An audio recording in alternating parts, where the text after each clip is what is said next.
Bring this meeting to order of the Amador County Board of Supervisors. We just came out of closed session. 1A was direction given to staff. 2A, nothing to report. 3A, direction to staff. And confidential minutes were approved. Supervisor Frank Axe is on vacation, so he will not be here. He's absent. If you wouldn't mind standing for the Pledge of Allegiance. Pledge allegiance to the flag of the United States of America, the Republic, visible with liberty and justice.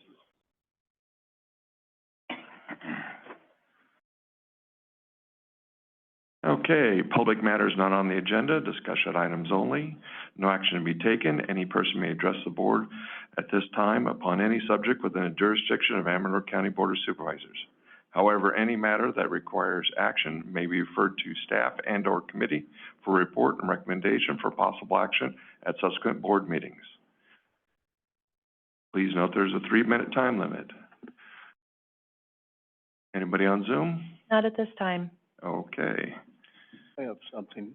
Yes, sir. I would like to take a moment of silence this morning for Father Thomas Relihan, who passed away, I think day before yesterday, very peacefully, after he had his tea and toast at, in Ione, where he, lived out his life. Very great person to not just Ione, but many in the county. Thank you. If you'd mind taking a moment of silence.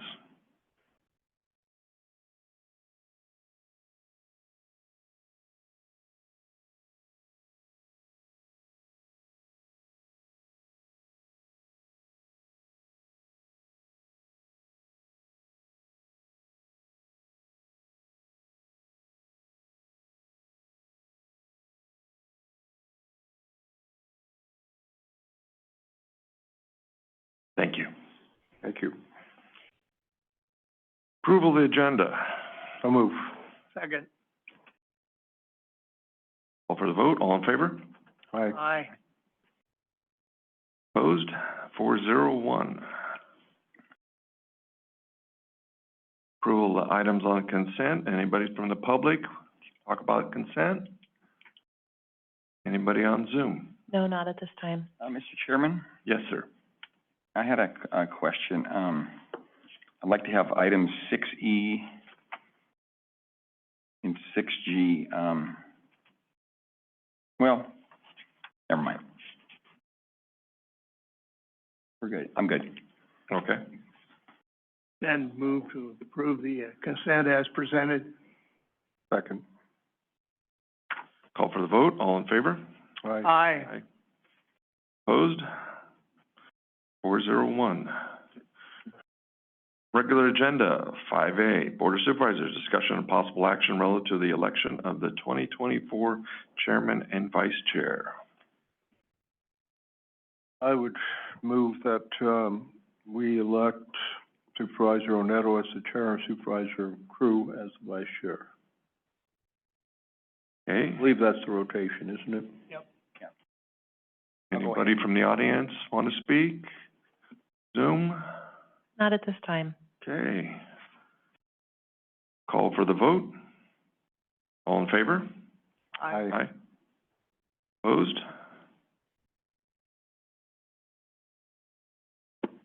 You're it, Mr. Chair. Thank you. Supervisor Neto, you're... I appreciate that. Was he the second? He was the second. No, Forrester was second, and you were the second. Okay. Kind of both said at the same time. Oh, I heard your voice, so that's where I went with. So we're gonna switch seats now? We're gonna play musical chairs here. And, for KVGC, woohoo!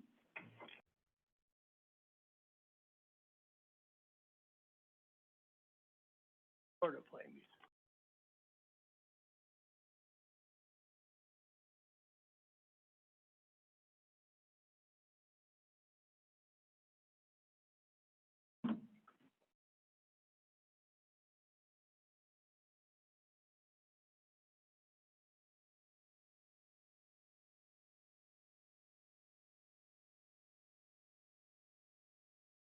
Yeah, you can set up.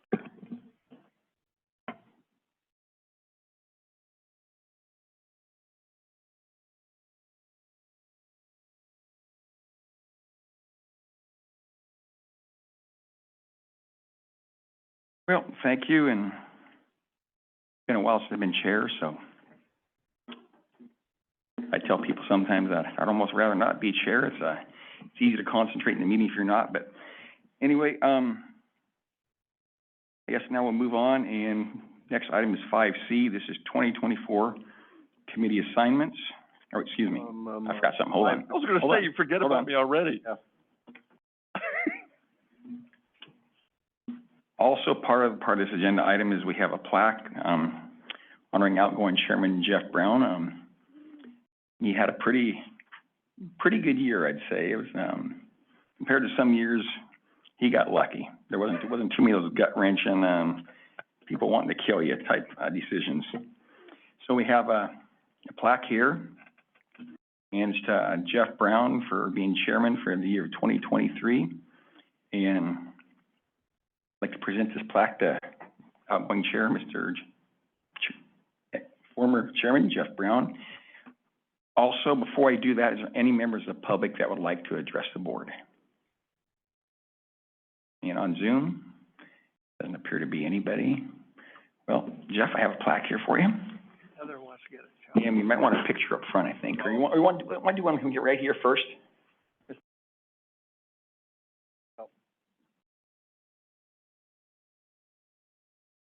But Heather, closer is always better. So what Larry and Jer says.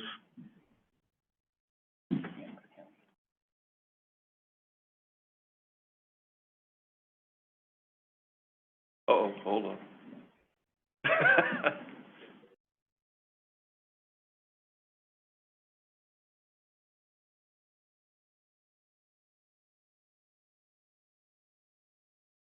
All right. What's that?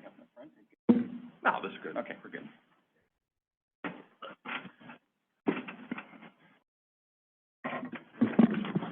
Thank you, Mr. Chair. It's been an honor to be the chair, so I truly appreciate this. Thank you.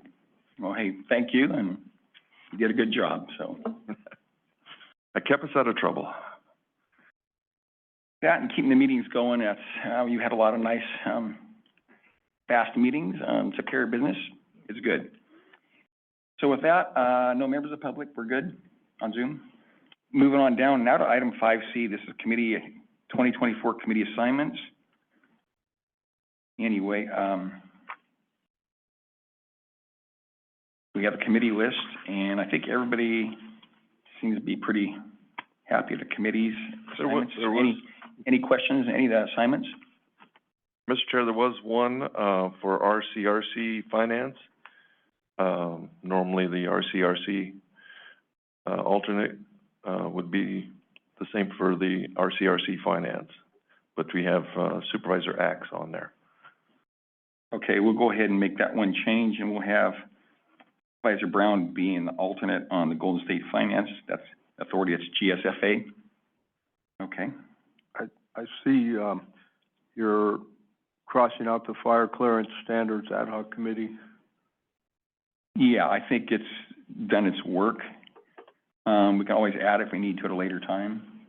I think, I just want to point out, I saw on Facebook last night from Barbara Bigelow, the appointment of Frank Bigelow to Deputy Director of Community Wildfire Preparedness and Mitigation with the Office of the State Fire Marshal. That would be their son.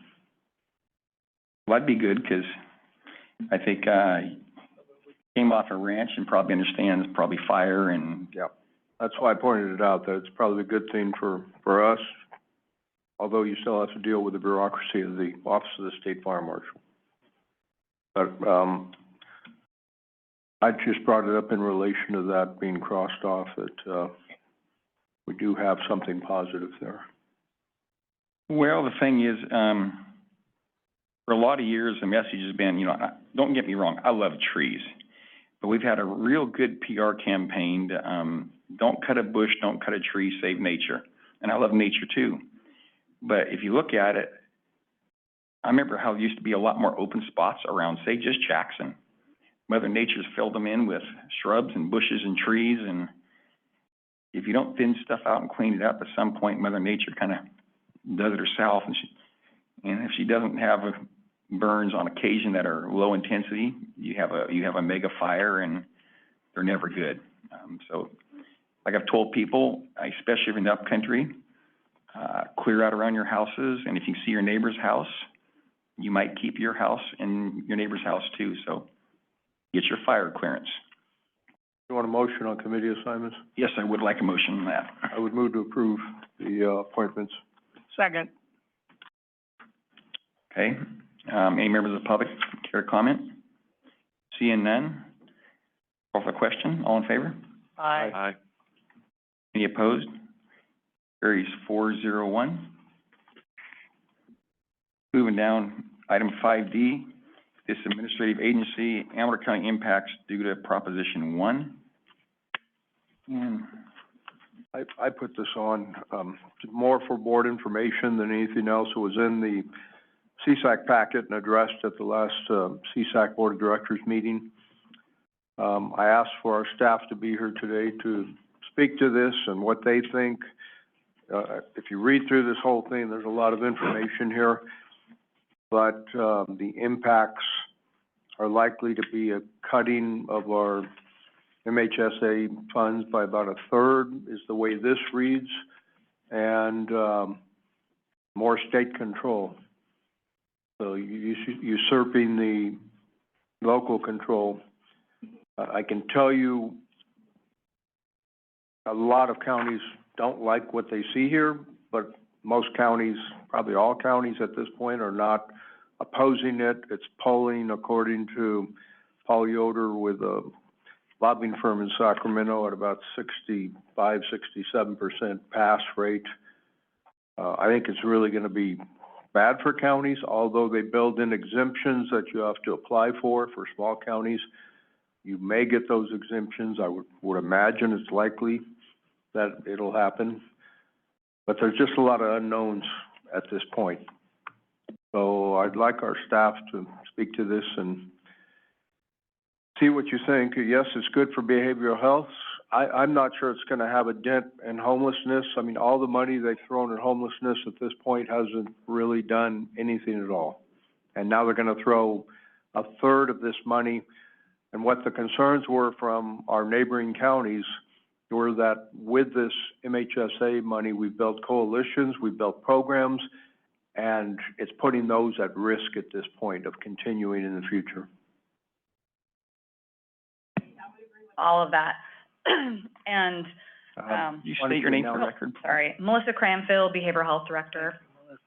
I would agree with everything that you're saying. The Mental Health Services Act is a big part of behavioral health funding.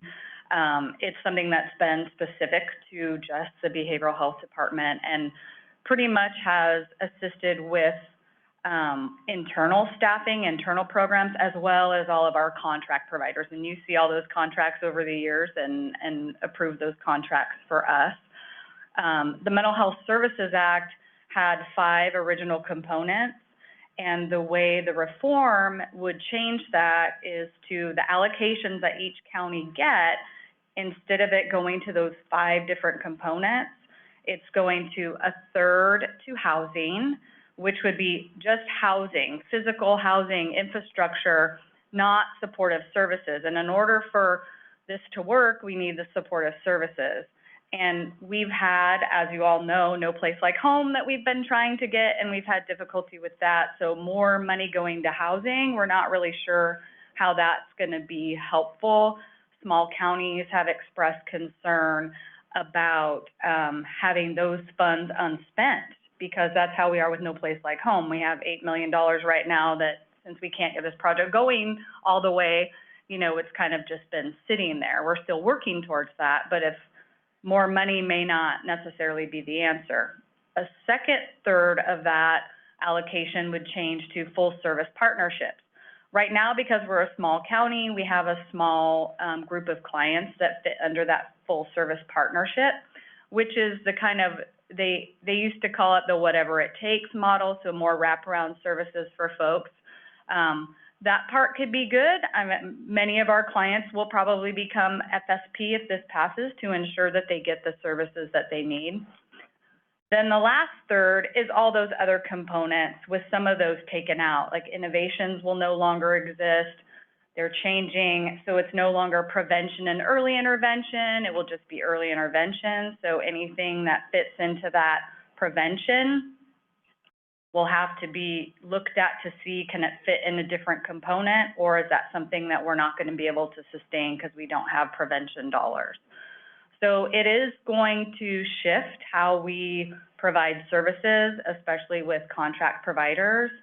Our Directors Association has provided a fiscal modeling tool. They've changed it several times as the updates come to the bill and what that looks like. So we're trying to get an idea of, it shows like, here's where our funding goes right now from Mental Health Services Act, and how do we shift that into what's proposed, and what can we keep, what are we gonna have to change to a different component, and what are we gonna have to try to find other funding to sustain, or will we not be able to sustain? And just like Board Member Forrester said, there's a lot of unanswered questions. We don't know. Our Directors Association has really been pushing for exemptions for small counties, especially with the housing.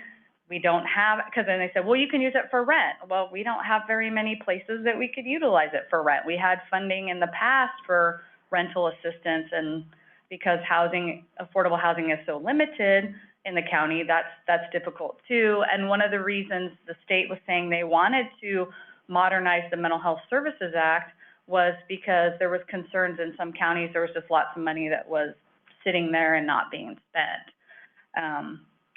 So I think yes, we do have concerns. We've been looking at it as our association updates that fiscal modeling tool. We keep looking at that to see, because we want to be able to keep as much as we can. But I think if it passes, there's going to be things that we're going to have to let go. So what are the things? How do you make those decisions? It's going to be very difficult.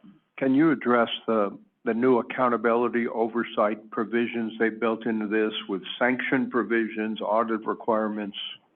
Yeah, and it really seems like it's going to be a pretty heavy lift, and it's going to include not just MHSA funding, which they will be calling BHSA, but it will include all of our funding streams.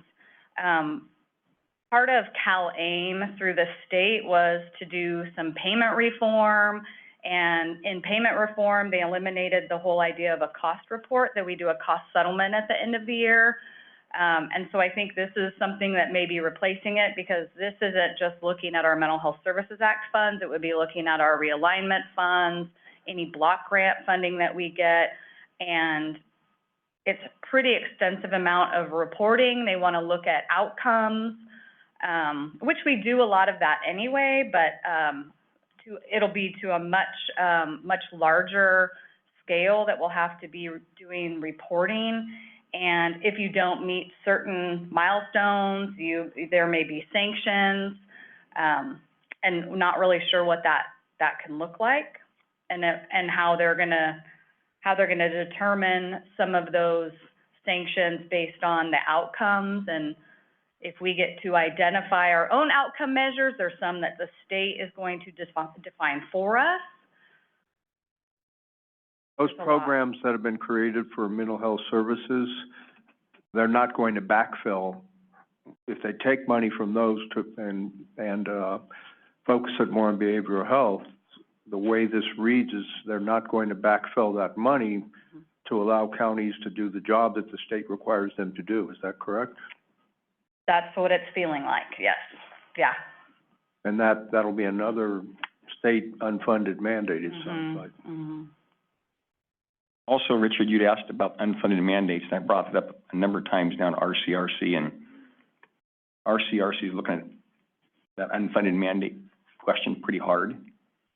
And at some point, they're thinking, there's been talk that maybe you might see some legal action about that. So you're absolutely right on that. Well, and lobbyists, lobbying firm for CMSP, the Paul Yoder, indicated that, well, Amador could be the first one going out there and taking an opposed position on this, but with this governor, nobody really wants to get the ire of the governor focused on you. We don't want him focusing on Amador to bring sanctions down or anything else, because I could see that happening.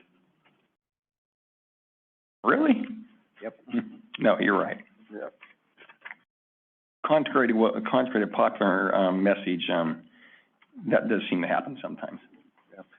I thought this was important to bring it to the board because it's going to mean more unfunded programs that we're going to have to support in our budget.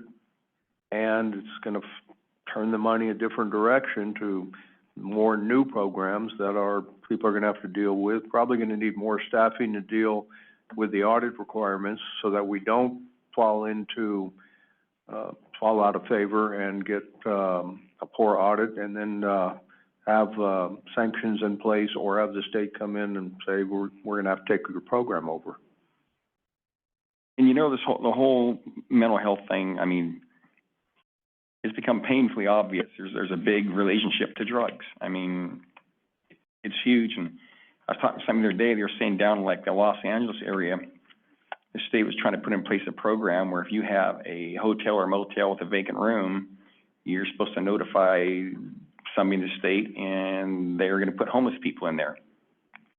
And it sounds like the hotel owners were not happy about this, and the state was saying, too bad, this is how we're doing it.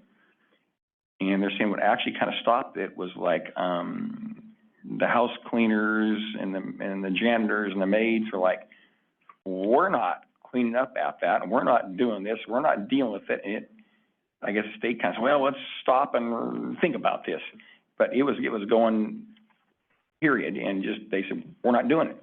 So they had to kind of try to figure out another way to do it. But you look at it, and the issue a lot of places have is when you put homeless in somewhere, you think, okay, we're going to help homeless people. And there's surprising homeless people that would appreciate a home. But a lot of them, you put them in a place and they destroy it rather quickly. And so it's an ugly question. How do you solve it? I don't think there's a good answer. Like I said, I've said it more than once. Every family I know in this county of any size has brother, sister, niece, nephew, uncle, cousin, or if not multiples that are on some kind of substance abuse, and they got real problems. And you try to help them, and now and then you can pull somebody out. But a lot of times you help them, and they dive back in. They dive in. They take you in the mud pit with them. It's really a challenge. I mean, and what I've kind of seen, if somebody wants to help themselves, you can. If they don't, you can try all you want and talk all you want and spend all you want and give all you want. It doesn't matter.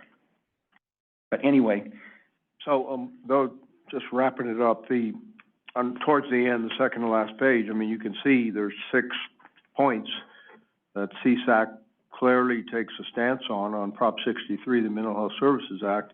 Every one of those 6 are going to be hurt by passage of this proposition, but the CSAC Health and Human Services Committee took a no position on this, and I would expect that to be the position that CSAC remains taking, because they don't want to get the ire of the governor.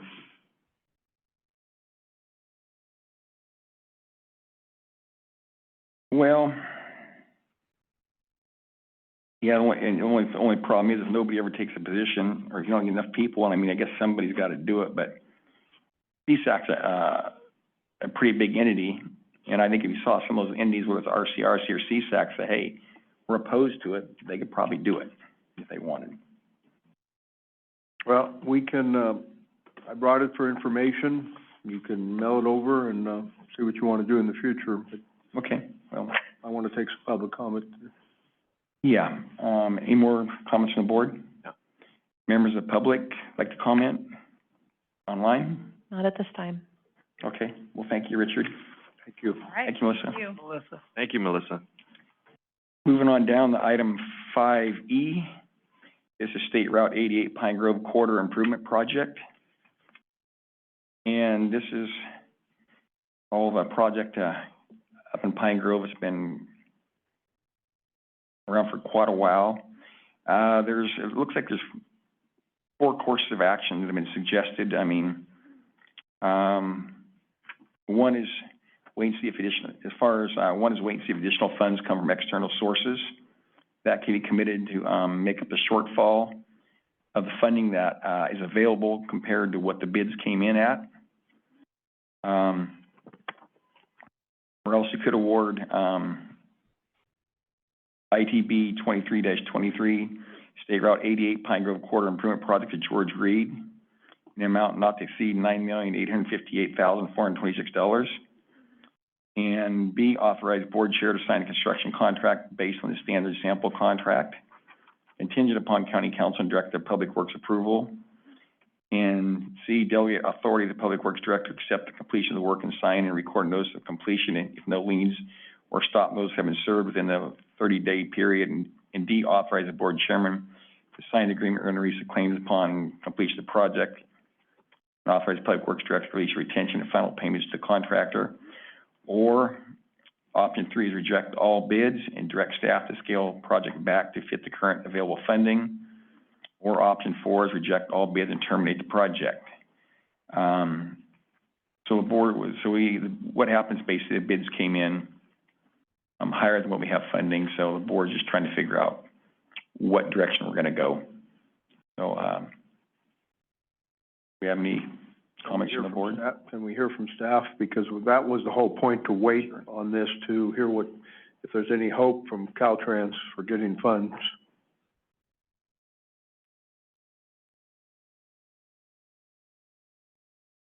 Morning, Board. Morning. Richard Vila, Public Morning. Works Director.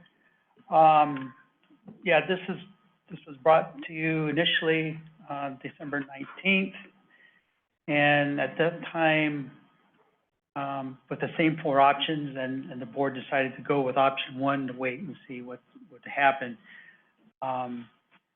Since that time, I've had discussions with Grace Magseo, who's the Deputy District Director for District 10 in regards to program project management. And she had a meeting with headquarters on this issue yesterday, because this is an issue that was going to have to be flushed through headquarters as far as getting additional funding for the project as it stands. And that discussion I had with her last week was that if there were funds to be available, we're going to be forthcoming like tomorrow. It'd be at the earliest a couple months down the road. But anyway, with that being said, I talked to her this morning, and it was a cold reception on the funding to fund the dollar gap for this project as it stands right now. So based on that information, it's not to say that down the road there may not be more funds that could be available for the project, but that would be down the road. And I think there may be some support for that at the state level, but certainly not at the amount that we're looking at now, and not at the timing that we need it right now. So given that, I would make a recommendation to the board that we reject the bids for the project, because we don't have the funding, unless the board feels they want to fund the shortfall with internal funds, with county funds, and I didn't feel that was the direction the board wanted to go at the last meeting. I could be mistaken, but I have a feeling that— You're correct. Yeah, so based on that, I would make that recommendation. We have only another 10 days or so before we have to make a decision on it, and I think we're at a position we can have enough information to know that, we could go ahead and reject the bids, and then either we can move forward to try to scale the project back to fit the existing funding, or if it's at the board's pleasure that, you know, we terminate the project. So that would be my recommendation, you know, moving forward, that we do reject the bids at this time. If we reject the bids and we try to scale the project back, more than likely the cost of the project is going to go up because of, just passage of time and materials becoming more expensive. So if we scale it back, we should probably scale it back well under, what we think the escalations would be. I think take out most of the sidewalks. That seems to be the big point of contention here anyway. And the sidewalks appear to be what really drove the prices up because of the necessity to have more traffic control. Right, with the sidewalks came curb and gutter, with which that comes storm sewer and such that's not in place right now. So one thing kind of leads to the other, because you're transforming some of that area from a rural section to an urban section when you add curb and gutter, sidewalks, and storm sewers. So a lot of those components are certainly responsible for the high cost for the project. Richard, just yesterday, we got a scoping memo for, 14.6 miles of pavement from Jackson up to somewhere in Pioneer, or at least Ranch House Estates, I forget exactly where this, which would give hope for the pavement part of the Pine Grove project without us having to be involved in it at all. Isn't that correct? I saw that as well. It was forwarded to me, and that would be my take on it as well. That's a project that's scheduled several years out. I think it's 2030. Yeah, 27 at the earliest, 29 or 30. Yeah, that's probably the more probable. So, But to finish that, if they're gonna do the pavement, and they said they're gonna replace 8 culverts, I don't know if there's culverts involved in Pine Grove. There's hope for the folks who wanted a better road as their main street. I'm sympathetic to that. And if we just came in on the cafeteria plan, and said we'd like a stoplight at Pine Grove and Volcano Road, and we've got 2 million or 2.5 million to help with that project, kind of flip the script. Instead of us being where they put up the road, we put up the money, all of a sudden we just try to improve that intersection and the access and egress for the school, whatever that comes out to. That makes so much common sense, it probably has no chance of working, but wouldn't that be a way to approach it? I would agree from a common sense standpoint, that would be a good way to approach it. I think there's an issue of timing that may be uncomfortable for some folks. This project, as the board well knows, has been going on for a number of years, 10, 15 plus years. And if we're now talking about some of these improvements not happening for another 5 years, I don't have the answer to that, but that's a reality of timing. That could be an issue. But your point, it makes a lot of sense. That it would be good to be able to coordinate those efforts and such. And in some respects, if you do paving this year or next year, excuse me, and in 5 years, part of it gets redone, that doesn't seem to make a lot of sense either. Unless they skip the portion that gets done with our project.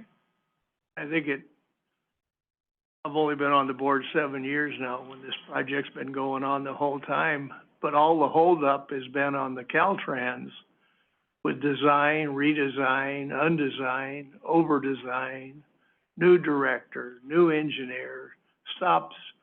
The thing should have been done. Well, a lot of it is really $1 million to Caltrans overrun, well, what the heck, but to Amador County, it's a lot of money. So if we stay in this circle, I don't see it getting any better. Where if we pull back out and just become a player, if it works out, and we dedicate the money to that stop sign and the school, which seems to be the biggest safety issue, maybe not a beautification issue, but a safety issue. And Caltrans is aware of that, and they can get a stop sign put in and paid for while they're already working on the road. Stoplight, you mean? Yeah, stoplight, I'm sorry, stoplight. So, It would just seem to me which should be our approach. so if we go down that road, then the stoplight and improvements would not be a Caltrans funded part of that project. It would be, funding would have to be locally like it is laid out right now. Yeah. One thing I can't address very well is the funding that's in place, how long we can keep it in place. If there's a sunset date on it or whatever, because we keep talking about getting the project moving so that, you know, if we don't do the project for 3 years, is that an issue? Hasn't been asked. No, I was speaking of terminating the beautification project and going to start to work on the concept plan for the pavement project, which includes culverts and sidewalks on a certain parts. Mm-hmm. And we've already given them the widening for Pine Grove. I mean, we're just kind of turning that project back to them, but we realize that one county road has a traffic issue and an egress onto their highway. We're willing to participate up to that level.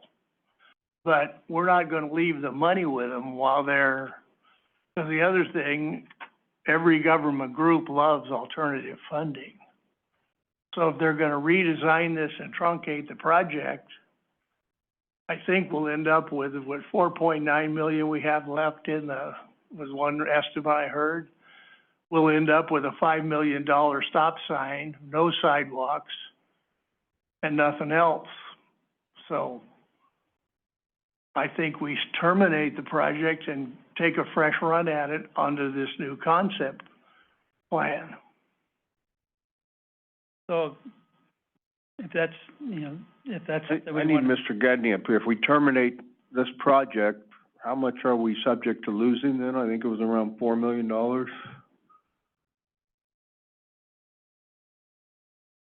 Thank you, Mr. Chair. John Gedney, Amador County Transportation Commission.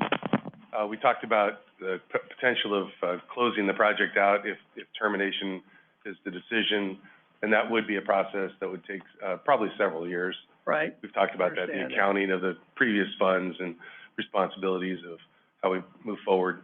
It would take a while, so I'm not sure how long that would take, but that money does stay there programmed for that phase, as we talked about too. That was recently an action taken by the California Transportation Commission to move your regional Amador Regional Improvement Program shares to the construction phase.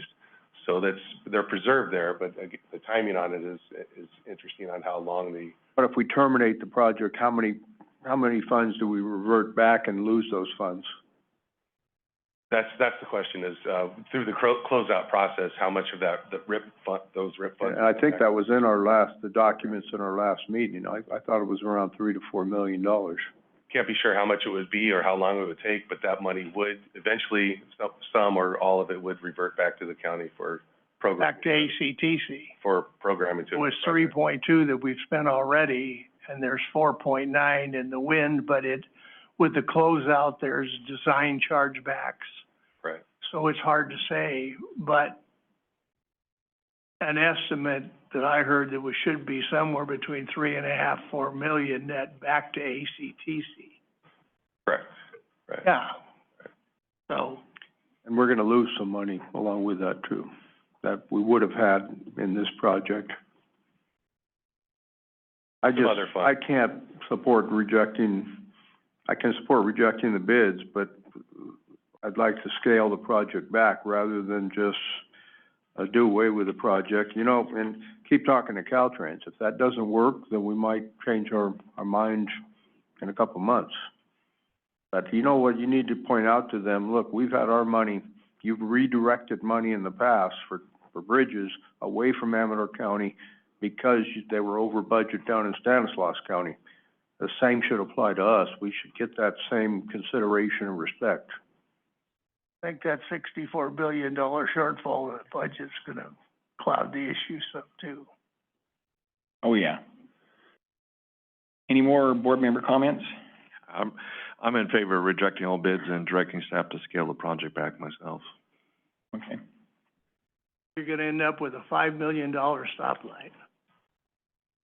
Okay, at this That is time, not- Well, it's better than $3 million of nothing. What $3 million? We already spent it for the right of way. They're gonna use it for their sidewalks if they want sidewalks. But it doesn't guarantee they do anything. They can just sit there and retar the road, and thank you very much for playing the game. So we've done absolutely nothing for the folks of Pine Grove. Okay. I'd trade $5 million for $3 million, but you know, at this time, I believe we have some, folks on Zoom. Thank you, Mr. Chairman. We do have Ms. Evett. Please go ahead when ready. Catherine, you there?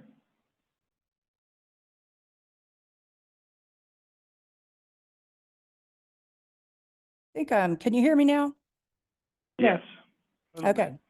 I just wanted to remind you what the Amador County General Plan envisions for Pine Grove. And this is a direct, I'm just going to read to you from the land use element of your county general plan, which is supposed to guide your decisions. It says land uses along an approximately 1 mile stretch of the highway include commercial uses such as individual retail stores, restaurants, small service and office buildings, and smaller strip shopping centers.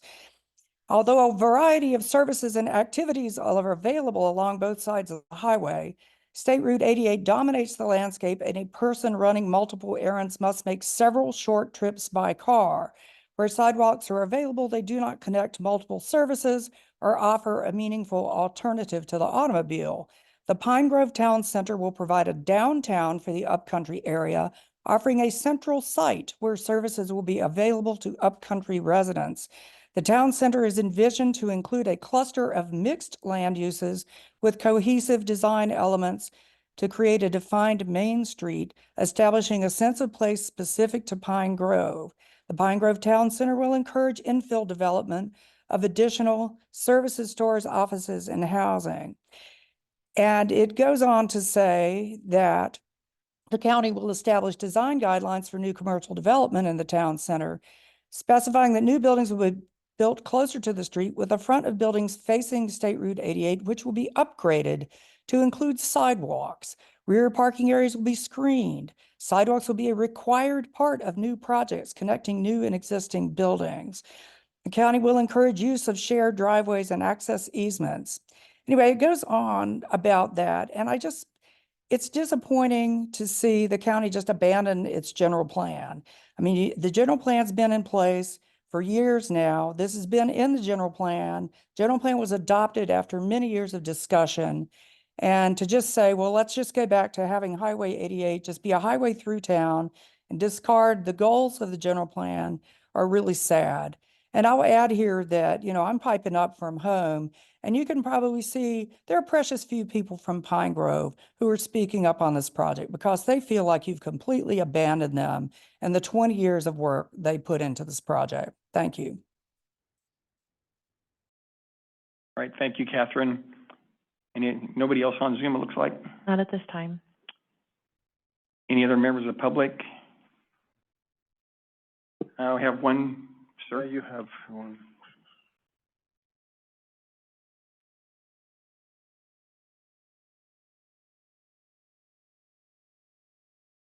Russell Parker.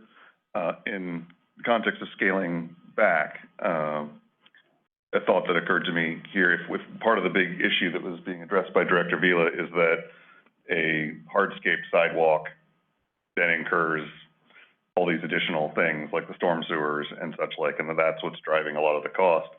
In that scale back, it might be worth looking at something like doing boardwalk as a sidewalk, if you know, if that doesn't trigger, for example, the need for storm sewering and things like that, it might be able to accomplish, 80% of what the sidewalk would do or 70% of what the sidewalk would do without having the the additional things that make that aspect of the project so much more expensive. So wouldn't obviously be as nice as full sidewalks and things, but would likely be better than nothing.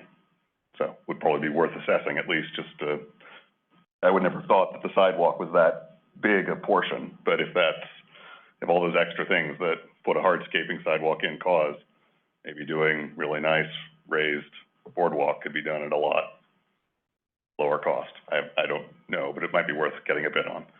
Thank you. Well, thank you. Well, this project was going before I became a supervisor.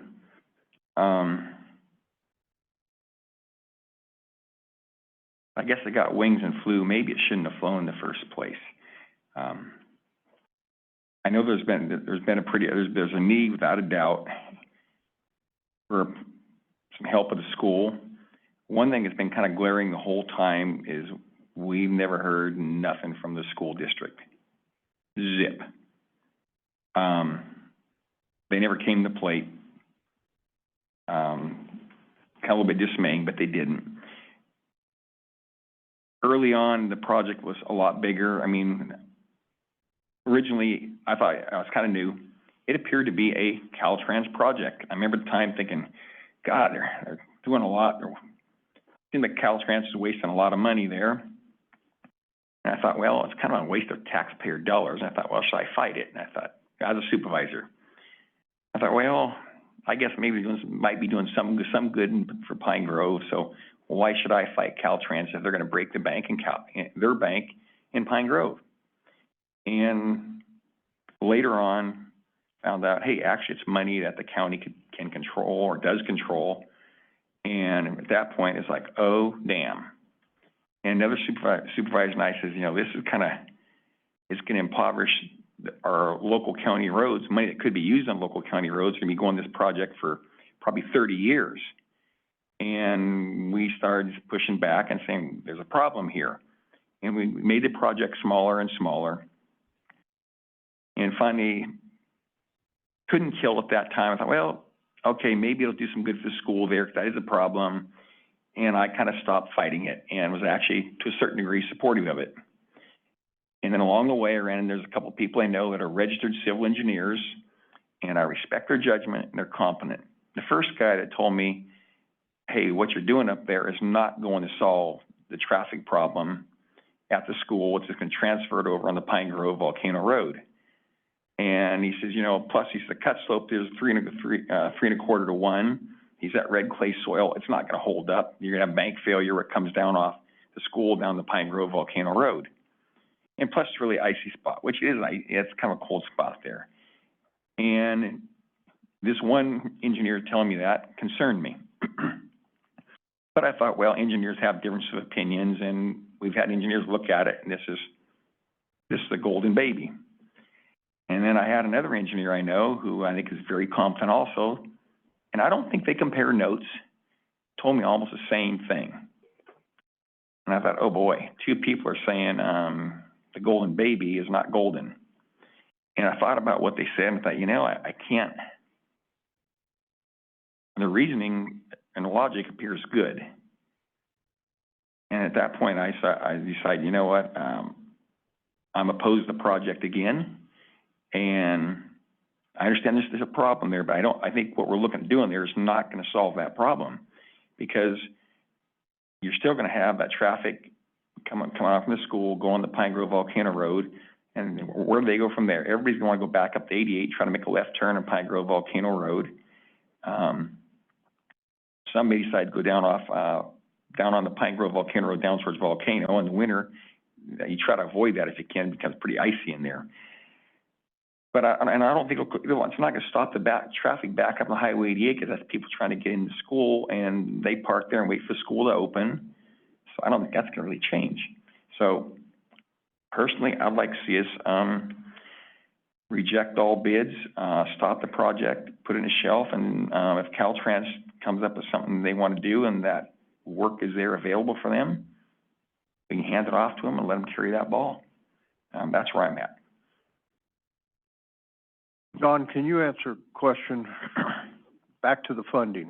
Which funds are we gonna lose on this? The federal funding, the STIP shares, the RIP shares? The RIP is ours, so what funds are we absolutely gonna lose on this? Thank you, Mr. Chair. The funds that you'd absolutely lose are the federal funds. There's some, congestion mitigation air quality funds. Those would likely expire. Give us rough numbers if you could as you go along. About $800,000 or so, $700,000, I think, exact amount. But those funds, could be transferred to another project, but it's very cumbersome and there's a time issue on that. I think those would be lost. Could be lost then. Would be lost. Should probably. Should probably. Okay. There's no, yeah. The RIP funds, the 4.8 million on RIP, again, those are regional shares. Those would ultimately be, available to come back after the closeout. There's $1 million out of our regional mitigation fee program, $1 million this program that would come back directly to the fee program. There's a chunk of local money that would come back. Caltrans has committed $1.25 million, the SHOP program that would go back to their program.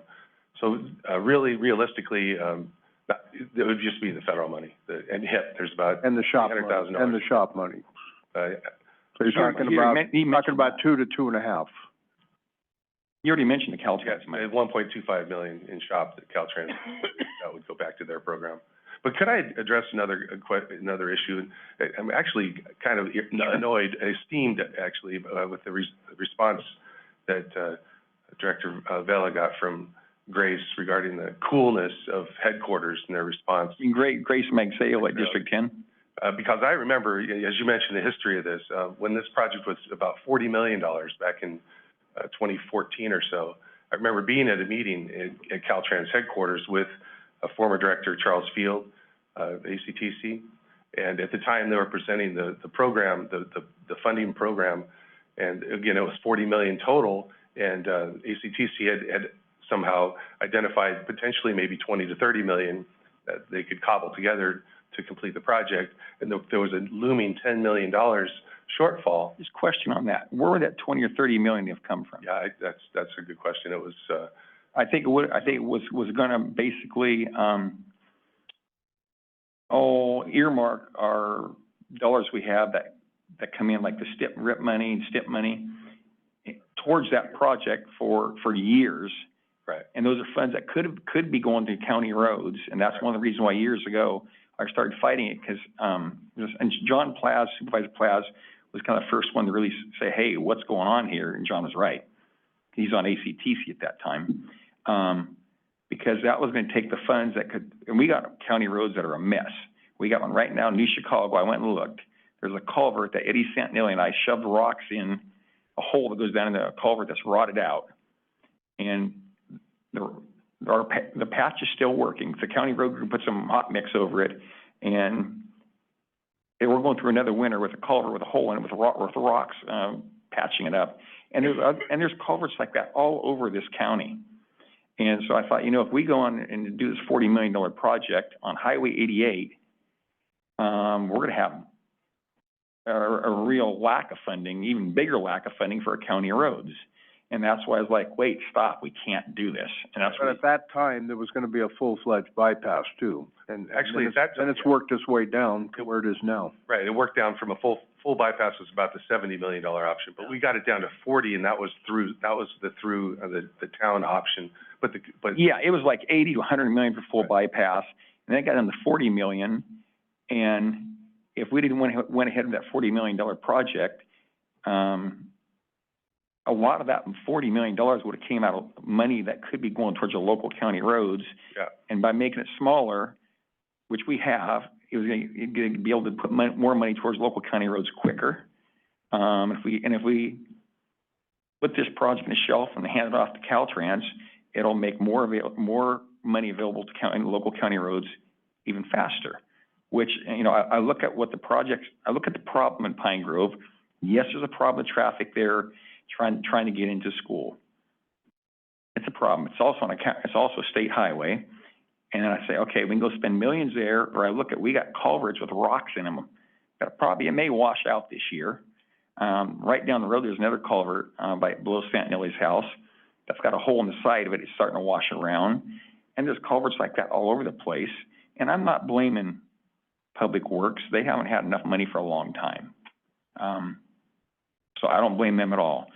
It's just, so that's why I'm kind of saying, hey, and I hate to see some money go away that we put towards a project. I talked to some people in Pine Grove, and they're like, yeah, but who's going to use those sidewalks along Highway 88? I'm not going to, because I don't want to walk alongside that traffic. And I'm going, okay, so we're building this project, and how many people you see walking along Pine Grove up there from business to business? I don't see many. And if you look at what, the issues Pine Grove has with their water supply and their septic supply, there's probably not going to be a whole lot of major building going on of infill up there. It's just, sometimes we make mistakes in life, and I think we all do it. We've all made a mistake here and there. And I think sometimes the best thing to do, you make a mistake, is try to mitigate the damage. So that's where I'm at. If I could just follow up. I think we've heard loud and clear where you're at. Why don't we let the speakers say something? Yeah. Well, Just wanted to follow- Mr. Forrester, everybody's had a lot to say.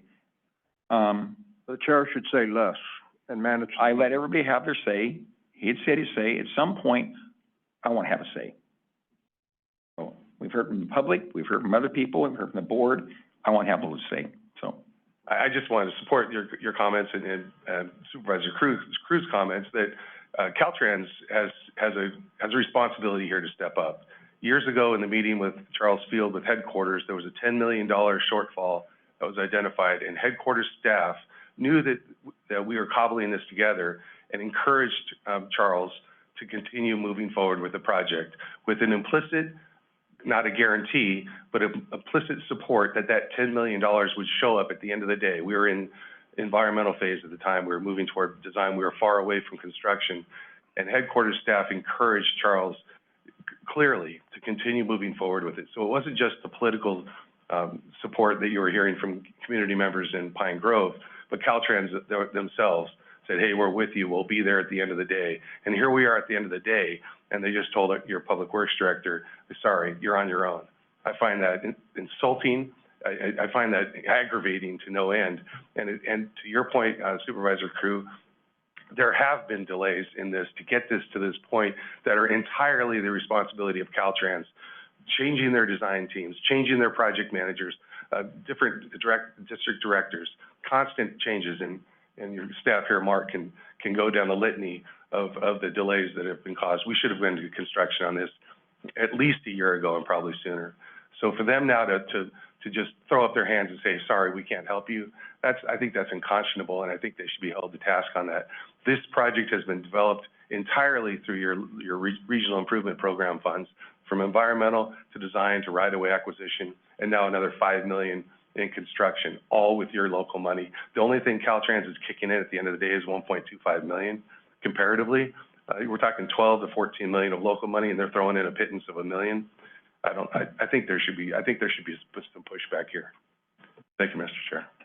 You know, along that line, Mr. Gedney, to bulwark what you're saying, I don't remember quite what the object was, but the county was working with Caltrans years ago on some type of report we got to file, and they'd sent it down, and the Caltrans gentleman would say it's not good, it's not correct, and send it back. Wouldn't say why. So the county staff would pour through this report, and they'd dot an I or cross a T and add a comma, and maybe a word was misspelled, and they'd send it back down the Caltrans. He said, well, it's not correct, and send it and reject it. This one, I think, 4 times. And he wouldn't say why. So finally, the 5th time, they were just exasperated. They're like, we've been through this. We can't find anything. We're done. We're just quit. And the gentleman said, it's fine. We'll take it like it is. So I think what was going on, I think you had a person at Caltrans was showing that he was doing his job by rejecting it with no reason. And the county was working away. I think it was just a matter, because the 5th time he said, no changes. it's fine, accept it. After he said it was not right. So sometimes I think it's, job security at play. And we end up paying the price of staff time and work and consultant time. Absolutely right. So, thank you. Thank you. Mr. Gedney, before you run off, I have one question for you. As head of the Transportation Commission, if we got, say, $4 million net back to us out of the local funds, we could probably make a difference in the county roads in the next 2 years. Get some real value out of that rather than leave it in a fund for Caltrans. Again, I have no faith that that money would come back soon to the region. No, I figure it You just could be mentioned 2 the years. delays and the obfuscation we find with them, the paperwork that they'd require. I don't count on that But much. let's play this out. They want to truncate it. I think truncating is probably the best way to go, frankly. That would Wow. be our recommendation. And I think, putting some pressure on Caltrans to stand So up. couldn't for you their- see that we would end up with no money back for local roads and a $5 million stoplight? If I looked in my crystal ball, I think that would be the likely. Because with the alternative funding, we're 200,000 more we need. We'll just take it out of the local funds. I can just see that happening. And I'd like to be the player where we have control of our money and dole it back out to them. Actually, That's I think all I I'm like your idea of maybe, working I'm with not them on trying that to pavement save job. money. I'm just trying to get control of that money again. Yeah. I like your idea of looking at negotiating on that pavement job. They have a policy to reach out to local agencies now, early in advance of these pavement jobs to see if there's features that the locals would like to add. And I think this is a great opportunity to tell them, we want to add a signal there to your pavement job. Sure. Yeah. But not all that money's gonna come back to the county of Amador for roads. The cities are gonna be looking for money too. That's true. That's true too. Well, But I agree with you. It's time- It might be time to Rather give it to them than Caltrans. we're at our wit's end here. This has just gotten ludicrous, the way that. Sometimes there's a bad deal that in business, you just have to walk away. Maybe Lick your change. wounds and move on. I agree. Maybe turn the tables on them and see if there's a different strategy here. Thank you. Thank you. Well, the only thing I would like to add on to that is, if we do that, Caltrans will not do anything for the school. They don't give a damn about the school. So what will have to happen is, if we did exactly the game that you're talking about, because it's been proven over and over in this county, that they will make a right turn only out of the school as it exists. So then you have the buses having to make a U-turn somewhere. Where in Pine Grove do you make a U-turn with a bus? Well, that's a traffic issue. They'd have to have that in the design. No, that is not their responsibility. Do you know that for sure? Yeah, look at Walgreens. How do you make a left out of Walgreens into anywhere? And that was a state requirement. On a state highway, okay. Well, we're gonna wait $5 million? Well, I'm just looking for the perfect storm that we kill somebody right there at the school. So, that's for our reasoning that we're not gonna do this project. Somebody's gonna get killed there, making that left-hand turn. It's not today, not tomorrow, but I don't know when. You've heard from one person from the state, Grace Manceo. We're kind of in a perfect storm right now because we have our Caltrans District 10 director retiring. I think he would have been an advocate for us. But I think we can find those advocates and make something out of this project if we streamline it back and make it affordable. If we just say it's done, we're just screwing away money. We're throwing away money, that hard fought for money that has been spent to make this project go. We can scale it back and make it work. On a state highway instead of spending it on county roads. You know what? We've already been down that path. This is a 20-year project. Let's make it work. I think it's a bad business decision to take the money we've spent on it already and just throw it away. well, I remember hearing that probably 10 years ago, and it's like, well, the finish line is right there, let's just keep going. And that finish line has gotten farther and farther and steep, more money and more money. I don't know, that's part of it too. And the other problem is, once we put that traffic on Pine Grove Volcano Road, most people are gonna wanna turn left. And that means they're gonna be turning, so people will be coming off I-88 on the Pine Grove Volcano Road, and you're gonna have a lot of people trying to make a left turn in front of them, so you're gonna probably have a bottleneck there. I don't know, I can see that. This project was never about reducing the traffic. It's more about managing the traffic through having stoplights, helping the school so that when they have, students going in and students coming out, it's organized and safe.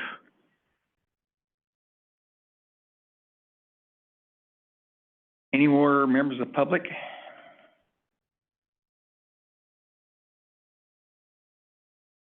Seeing none, any more comments? What I would like to do is reject all the bids and direct staff to, work with Caltrans on the funding issue to scale this project back.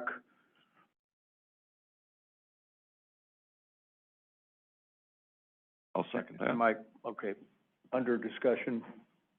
Greg, if this motion fails today, as I think it's going to fail, we need to reject the bids. But if I was just talking to CAO Eiley. I think what you would do is, his suggestion was to split the motion, just do the first part to reject the bids, and then make a separate motion to what the next step is. well, we know the second motion would fail from whoever makes it. So I would rather have at that point this item directed to come back to our next meeting where we have a full board. Well, we have to reject, I think probably have to reject all bids anyway, aren't we? You should do that first part, probably. Yeah. So I would move then to reject all bids. I'll second. And bring it back. That's substitute motion. You can do all that in one. Do all what? I was just told we have to bifurcate it. Well, to bring back, not to bring back. Well, that's gonna, okay.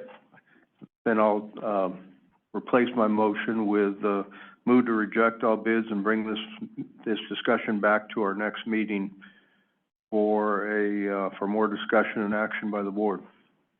I'll second. Okay, we have a motion by Forrester and a second by Brown. All in favor? Aye. All opposed? No, Nay? See, I could see that one coming, so what's the use?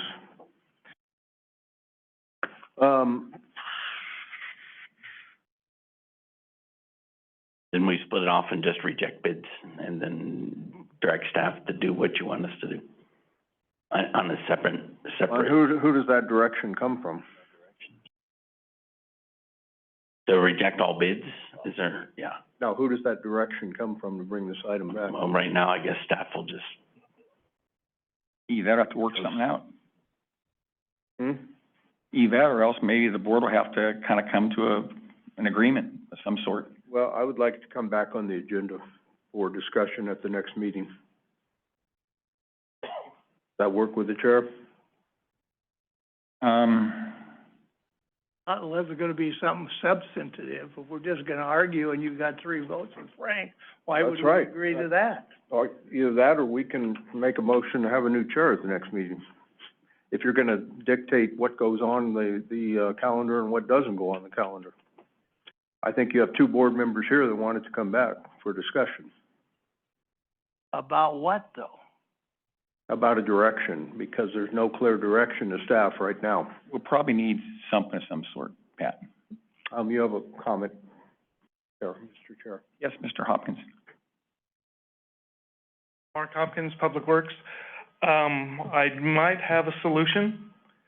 If we go ahead and reject all bids, that'll kill that. Give me until March to be able to talk to the contractors, find out what they were looking at, things like that. Come back to you for a final decision on, with the information from them, truncating it, just doing the intersection, and laying it out one last time. If you still do not want to move forward with it, we can kill it then. 2 months is not going to clutter the money. So that is, at least allows me to give you all of the information. How do you talk to the contractors without, talk to all of the contractors? Is that what you're saying? Actually, yes, we would, go ahead and all of the bidders, we can actually, once we reject all the bids, we can actually reach out to them, find out what their assumptions were on why bids were high, find out if there's any insider, knowledge that they might have that we're not privy to on where prices are going, things like that. So we can actually do a better formulation of our engineer's estimate and then bring that back to you. So. For a truncated project. Truncated project, yes.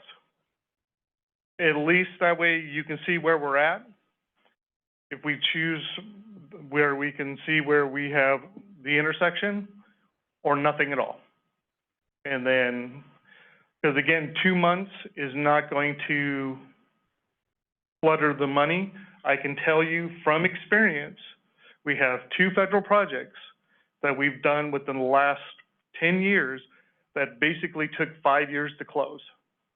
So you won't see the money until after it is completely closed.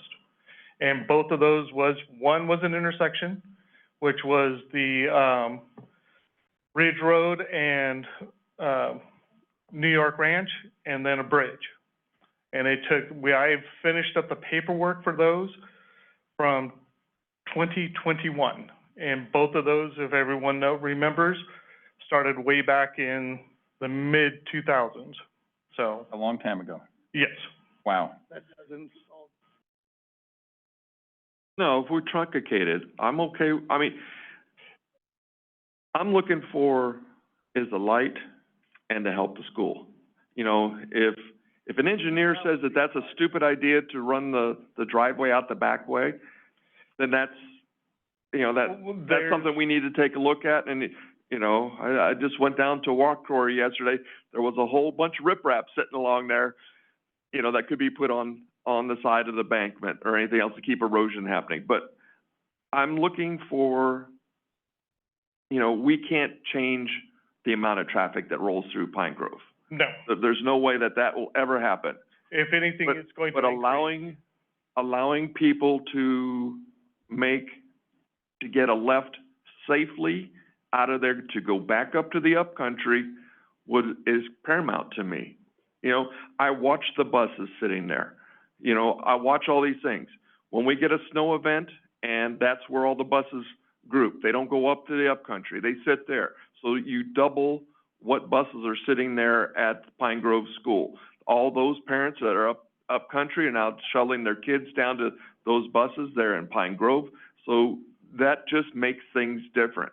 Now, I want to make sure that we do make a good exit onto Pine Grove Volcano Road. You know, I'm hoping an engineer has looked at that better than I, because I'm not an engineer. Well, both of them, so to answer both of them have been stamped. The geotech report was stamped by a geologist, registered geologist. So it's their license. Right. Ultimately, I have other ideas that would, if we just focus on the intersection, I'll make Caltrans tell me what we can and can't do. I mean, we could leave it as is. If we don't have to go out. And Caltrans puts a roundabout sitting there. That will fix all the problems too. That was a plan at one point. I understand. But again, we can end up, I would make Caltrans tell me no on certain items if it were just for the signal. And give me hard facts. Just because somebody doesn't like it isn't going to be good enough. But again, allow me this opportunity to bring this to you for one last time. Unfortunately, it is one last time. But I'd rather have you have all of the information. That way, moving forward, you have a clear conscience. You had all the evidence presented in front of you, all of the data. You made a sound decision, no emotions involved. So, There's no emotion involved in my decision now. Well, And I will say one thing as far as the engineer's stamp. When we did the project up there, the slough on Shake Ridge Road a number of years back, I remember looking at it, I was there, and they had those, the gabions and the steel wires. And I looked at it, I thought, it seemed kind of hinky. I was talking, one of the engineers there, and they were putting in this beautiful garden soil. I'm like, man, you know, is that gonna hold? 'Cause that's some pretty, I mean, I like that dirt for my garden. Oh, yeah, you know, we've done hundreds of these, they're bulletproof, yada, yada, yada. I thought, well, he is an engineer, and I guess, yada, yada, they're professionals, and I'm probably mistaken in what I'm seeing. And the next year, it all went to hell, and when the ones started sliding off the hill a little bit, and I thought, well, maybe it wasn't mistaken. But they still got their stamp. I mean, everybody kind of scattered like quail on that project. and actually, the evidence that we had borings done for, the problem actually went down 85 feet deep. So we only did the top 20. It was still, we weren't even touching where it had slipped. And then everything above that, I'm looking at it as compaction. Also, that dirt, I remember when I went up there, that problem, I stepped off one of the banks, and I went in about that deep where they put that soil, so. So They should have had compaction some is, rock or something mixed in that soil for a little more substance. can we get back to Pine Yeah. Grove, and are you ready for another motion? Supervisor Forster, would his idea satisfy you of bringing it back? Yes. So I would move again to reject all bids and direct staff to work with Caltrans and other entities to truncate this project. Second. That was the way it was stated. Okay, so we have a motion by Forrester, second by Brown. All in favor? Aye. All opposed? Say aye. Pardon? I'm an aye. Did you call for the vote? Aye. Yeah. Aye. Yeah. I'm okay with it, so it'll carry 4-0. And maybe if we can't come to something we like as far as truncating this thing, that might be it. So go ahead and work with Caltrans, see if you can come up with something that's acceptable. And what was the timeline? You That was couple months on that, essentially you're the saying? first motion I made anyway, to work to scale this project back, so. But we're truncating just to the intersection and the school district access and egress. Because originally the motion was to truncate it back to where we could afford it. Is that just a clarification? Well, truncate, scale back, whatever works on this project. Let staff work with our contractors who bid on this project and bring the information back. At that point, we'll have enough information to make a sound decision. Fair enough. So we're looking basically a tentative look to see where we're at. We're not saying we'll be going, your motion is not to be going forward with a truncated project, period, but to investigate and see what the options are. Right, and that's even on the sidewalk. So I'm sure he's gonna come back and say the contractor said this was a game killer for most. Okay, okay with that. Motion carries 4-0-1. With that, everybody still doing good? Moving on to item 5F is State Route 88 Pine Grove Improvement Project, amended District 10 Cooperative Agreement 10-0541A3. Would it be appropriate to just table this at this time, or does it need a no? Well, it was originally, this is Supervisor Brown, that was originally on, consent. This is just keeping the money on the project. All it is just an agreement to keep, you know, the money from starting to fall off, saying that we're gonna try something. And we can kill this in March if at that time that it does not. Table it till the March meeting. Right. Well, I don't know if I think we have to approve it. We have to approve it, but we can kill it. It doesn't make us spend the money. It just says that we're planning to spend the money. hello again, Mark Hopkins. What this agreement basically says is it moves over the cost savings that we have of the $1.2 million from right-of-way. It now allocates it for this project. It's not saying you are going to commit to the project or not. It's just saying that that money is locked in, so we don't lose it, because at this point, you have, in the next 4 years, most of your money that is not being used is going to go down to Southern California. You have 2 world-class events happening in the next 4 years. So that whole area is going to be looking to develop and take any money that is going to be not used, going somewhere else. So, You're talking about the Olympics and that kind of stuff. World Cup in 2026, Olympics in 2024.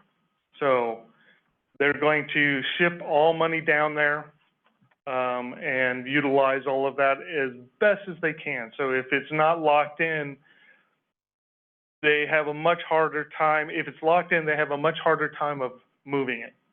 So The RIP shares are this coming from RIP shares, or where's it coming from? the cost savings from the right-of-way acquisition. So that, no matter what, if we were to not do this, that money will go away. So that is a given.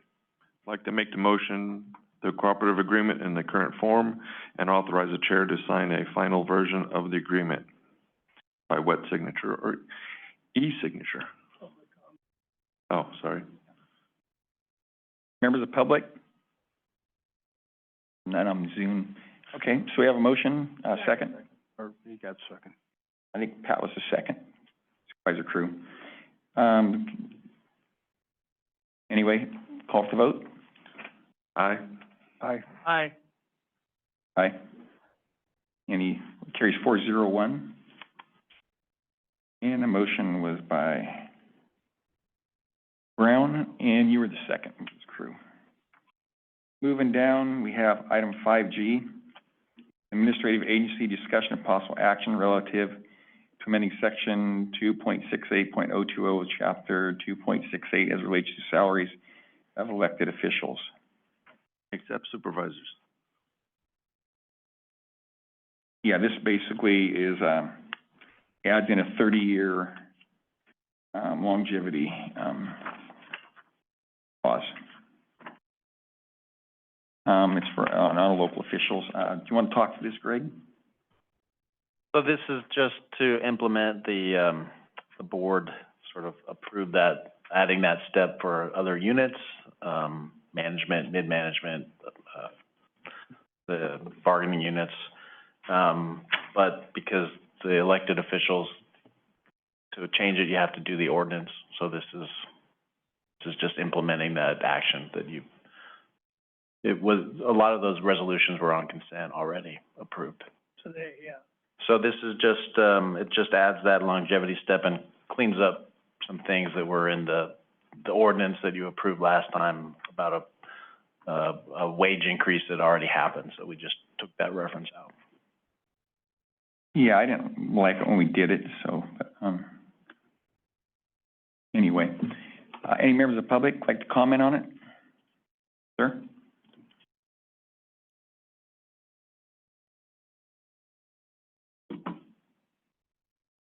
Russ Parker, and this may already have been addressed in an update since what I read on it, but because it sounded like that the increase did not apply to the Board of Supervisors? Because the one that I looked at last that was published had the salary increase for Board of Supervisors as well. The Board of Supervisors ordinance that's a separate ordinance, so it's not addressed in here. Not addressed in here. Okay, is that coming up, or? No, Board of Supervisors is scrutinized much more than everyone else. Okay, I was gonna, because my comment was gonna be that, you know, the step increases for city employees, I think makes a lot of sense, but for elected officials like the Board of Supervisors, I think that is potentially different. And since I'm running to be on the board, you know, that might be seen as being against my own self-interest if I got elected, but I don't know that it would be appropriate to have the elected folks on the board have the step increases at, you know, the 12, 16, and 20-year marks, so, anyway. It's always a contentious issue talking about Board of Supervisors to the board. Pay. Yeah, we haven't had a pay raise in 5 years. And I wouldn't expect one in the next 5 years. So I think there's a difference between raising the base pay of the Board of Supervisors versus having it be for term and service. You know, the one I was looking, you know, Well, we do have a term in service, we just don't have it up to 30 years. okay. Anyway, thank you. And Greg, this is only, even though it says salaries elected officers, it doesn't address elected officials, this action, it's only permanent employees, is that correct? No, this ordinance is for the assessor, auditor, clerk, Okay. recorder, district attorney. It's kind of a little bit confusing the way it's worded, so. This would be addressing elected officials, would be able to, at this point, also be able to get the 30-year, raise in pay, Yes, 30 years of service. all except the supervisors. Okay, so just, I saw in here, to be clarified further, permanent employees shall receive, so, but, okay. Any other members of the public? No Zoom? Would approve the action. Second? Motion by Forrester, second by Brown. All in favor? Aye. Aye. I'm gonna vote no on this. I think I voted no before, so it's gonna carry 3-1-1. Moving on, item 5, Would approve confidential minutes H. with minor corrections. Second. which minutes? I said confidential. No, I'm sorry, regular minutes. Okay. Second. A motion by Forrester, second by Crew to approve the minutes as written. All in favor? Aye. Aye. Aye. Any opposed? Carries 4-0-1. Well, at that time, board is adjourned until, we're adjourned until Tuesday, January 23rd, 2024 at 9 o'clock. Thank you.